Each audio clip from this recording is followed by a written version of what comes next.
여러분들의 경제적 자유를 위한 채널 프리덤 경제 최코치입니다. 지난번 FOMC 회의에 이어서 주말간 공매도 금지라는 시장에 아주 좋은 호재가 터졌습니다. 물론 공매도 금지를 한다라고 해서 무조건 좋았던 건 아닙니다.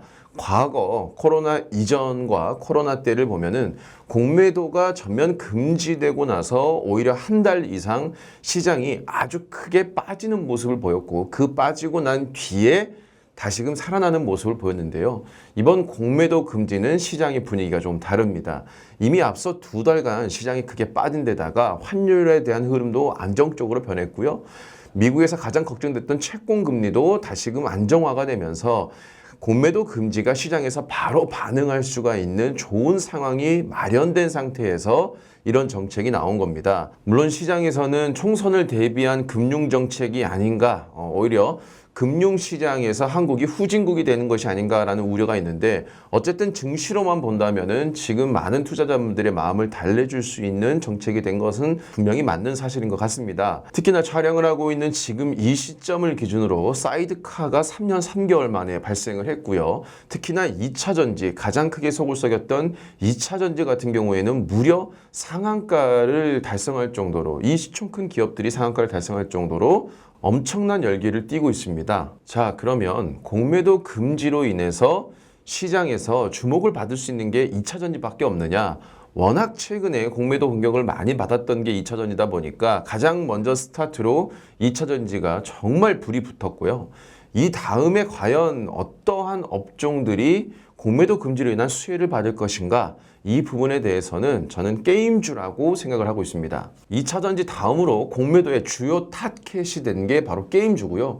무려 2년이 가깝게 공격을 받았습니다. 이 기사를 한번 보시죠. 기울어진 운동장, 공매도 폭격에 고통받는 게임 업계라고 되어 있고요. 이미 게임 업계 주가들이 고점 대비 50% 이상, 많게는 3분의 1, 4분의 1 이상의 하락이 기록됐고요. 카카오 게임즈 같은 경우에는 훨씬 더 높은 하락률을 기록하고 있죠. 크래프톤을 비롯해 NC소프트, 넷마블, 위메이드 등이 공매도 과열 종목으로 올 9월달, 10월달 지정된 바가 있었고요.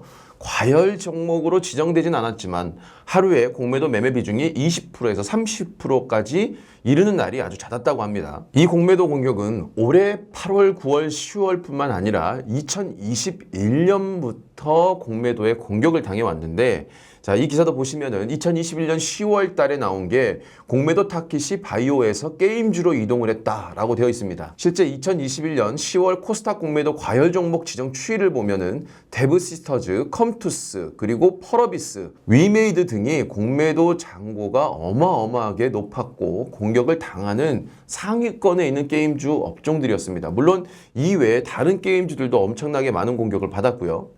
넷마블 같은 경우에는 신작으로 인해서 영업이익이 대폭 개선될 예정임에도 불구하고 주가는 큰 폭으로 하락했고, 특히나 지난번 세븐나이츠2로 인해서 게임업계 순위 2위까지 매출액이 올라갔음에도 불구하고 당일 13%만 오른 뒤에 다시금 주가가 내려오기도 했습니다. 카카오 게임즈는 말할 것도 없고요.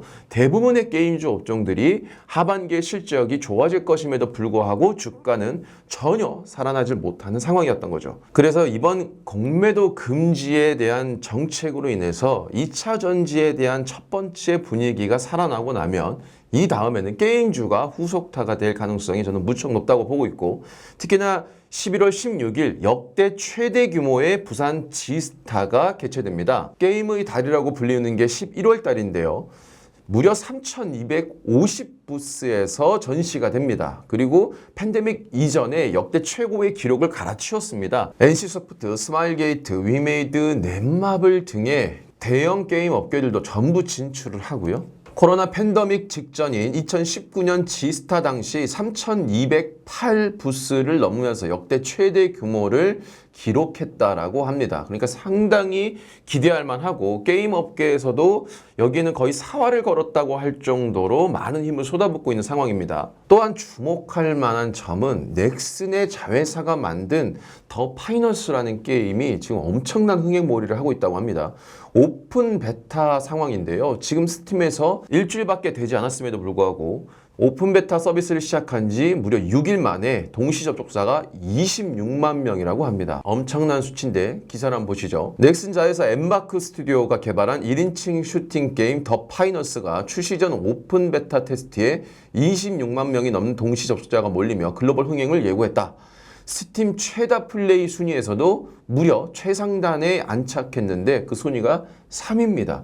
오픈 베타 서비스가 3위예요. 아마 이 게임이 본격적으로 출시된다라고 하면은 넥슨은 다시 한번 대박을 터뜨릴 가능성이 무척 높고요. 게임 업계에서도 오픈 베타 서비스 이후에 유명 스트리머부터 시작해서 대부분의 시장에서 굉장히 좋은 평가를 받고 있다고 합니다. 그러니까 하반기부터 정말 기대할 만하죠. 그 외에도 뭐 넷마블, 카카오게임즈 이미 하반기에 영업이익이 대폭 개선될 것으로 시장에선 평가하고 있으니까요. 공매도에 2년간 집중 타켓을 받아서 주가는 엄청나게 하락해 있는 상태에서 2차 전지가 먼저 선두로 오르고 그 다음 게임주들의 순서가 온다라고 하면 하반기 때 상당히 기대해 볼 만하겠죠. 지난 FOMC 이후로 파월의 발언으로 인해서 시장의 금리 인상은 이제 끝났다라는 그런 기대감, 그리고 채권 시장의 안정화, 미국 재무부의 채권 발행 속도의 조절, 그리고 한국의 환율의 안정화, 여러 가지 모습들이 악재가 많음에도 불구하고 시장을 단기적으로 끌어올릴 수 있을 만한